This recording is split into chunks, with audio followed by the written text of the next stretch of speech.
Good morning.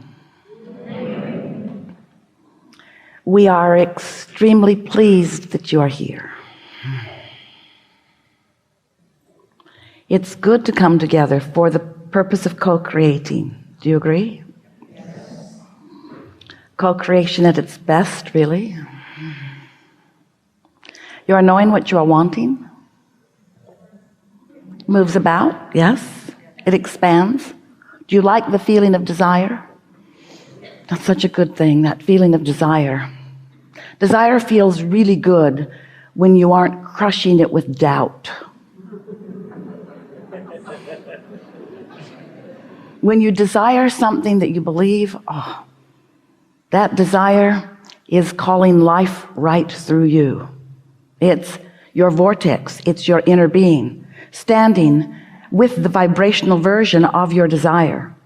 The fully culminated law of attraction has gathered all of the cooperative components version of you and your desire. And because law of attraction is so powerful, and because your inner being is too, when your inner being focuses upon your desire, as it always does, strong current happens. It's a calling. It's a calling that's calling you to it. That's what enthusiasm feels like. That's what that feeling of wanting to get up and get to it feels like. That's what life feels like. That's what that feeling of clarity and energy is. But if you have a desire and you've been practicing noticing that it's taking too long, or that it isn't unfolding in the way you wanted it to, if you are aware of your desire, but when you think of your desire, what's active in you from your physical perspective is the absence of it, the not being there yet of it, then you're offering a vibration about your desire that is contrary to your desire, and it's like sticking a stick in the spokes of your wheel. That's what resistance is. When life has caused you to ask for something, as it does all day, every day, and that source energy is calling you and everything necessary to the creation of what it is you want to that creation point, and you don't go, you hesitate, you're doubtful, or you're critical, or you're complaining, you introduce the resistance into the equation. So you're going to hear us talk a lot about, if you listen to us at all, the path of least resistance. It's really the path of most allowance. They're the same thing. But as we refer to the path of least resistance, what we're talking about is source figuring out every which way to get you to what you want in the way that you are offering the least resistance. If you have no resistance, the paths are open, they are wide, and energy is moving, and all kinds of things are happening, and you have evidence of it all day, every day. Things happening, things falling into place, things that seem amazing, things that you just can hardly believe. Something just comes out of your mouth, and there is manifestational evidence of the very thing that you're interested in. It's happening to you all day, every day. But often, because you are focused upon the opposite of what you mean to be, because every subject is two subjects, isn't it? Wanted and absence of it. So sometimes you might think you're thinking about more money, or a better relationship, or a better lifestyle in one way or another. But sometimes, without even meaning to, you are focused in absolute opposition to the very thing you want. And you can tell that because when you do that, you are offering resistance. And when you offer resistance, you can feel it. It's what negative emotion is. It's you slowing it down. So we just want to say early on here in this conversation that you are the only one who throws the resistance into the equation. And you do it by practicing thoughts that are opposite of your own desire. That's all. In the early days, as we began flowing through Esther, we were saying to you that if you want something and you believe it, then it is. It's done. If you want it and believe it, then it is done, because there is no resistance that is keeping you from being in the vibrational frequency that allows you to realize it and realize it fully. But if you want it and doubt it, it cannot come. For as long as you harbor doubt about what you want, it cannot come. And usually the reason that you hold doubt about things is because we love you so much. And you know what's coming next after we say that? We love you so much. And this is going to sound really odd to you, but we're going to say it in a way because it sounds odd to you, because we want to get your attention about something you're doing that you don't even know that you're doing. You've got to keep your nose out of your business. You're going to stop being so deliberate about what isn't happening, because the creative process has already taken care of it. Step one is you ask. You can't help but do that all day, every day. Life causes you to do that.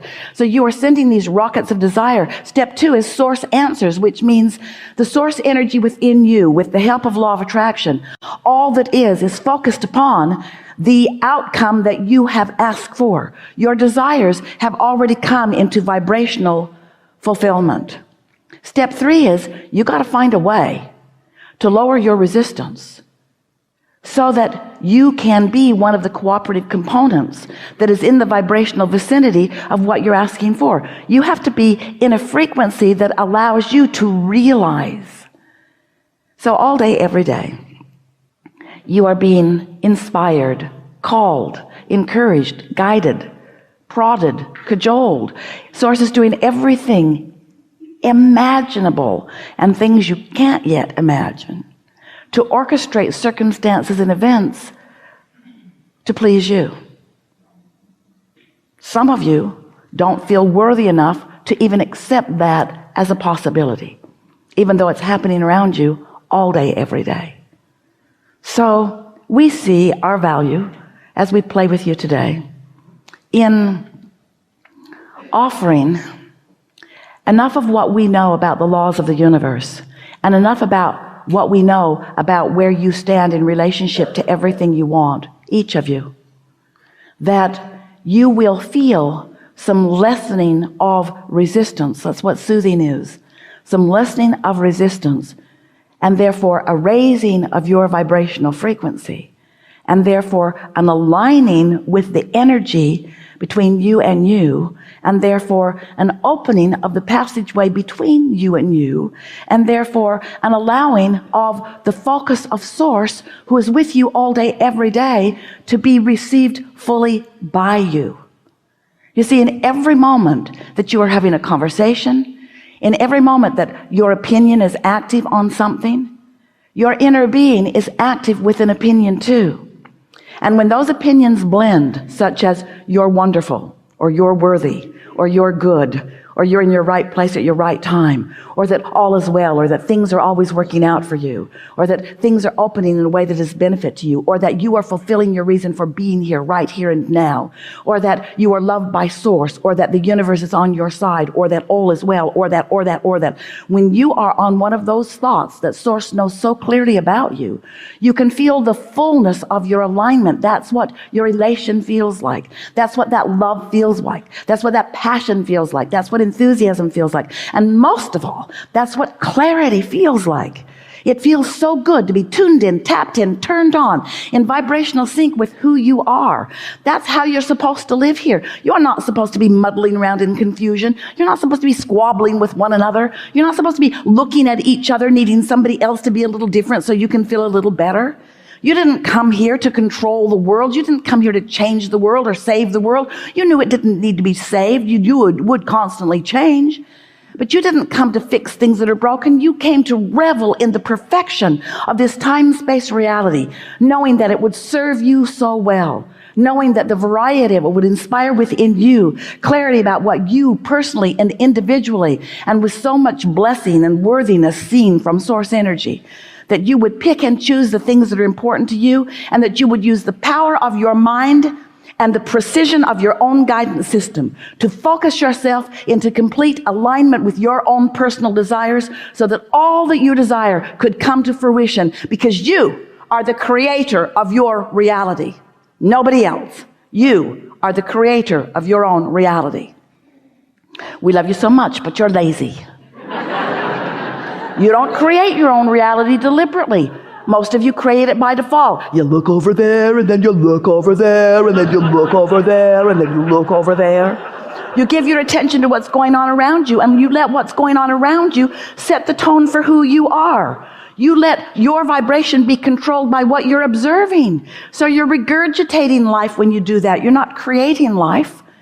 But what you said when you came into this physical experience, you said, I will look at the variety, and from it I will choose what I prefer. And I know I will find all kinds of new ideas, because the culmination, the combination, the beingness of all of you as you mix together, oh, you are giving one another such opportunity to launch your rockets of desires, to set into motion the new creation of which you are a part and for which reason you came. So we would like to convince you that the reason that you are here is because it is so much fun to find an idea that has not come to fruition, maybe one that has never been unto the universe, and maybe one that you have never experienced personally. You've launched this new idea, and then all of the resources of Source come into vibrational concert in order to orchestrate the perfect unfolding that you have defined. The question is, it's the question that this seminar wants to ask and answer. Are you up to speed with your own desire? Because you can't stop wanting. Give that up.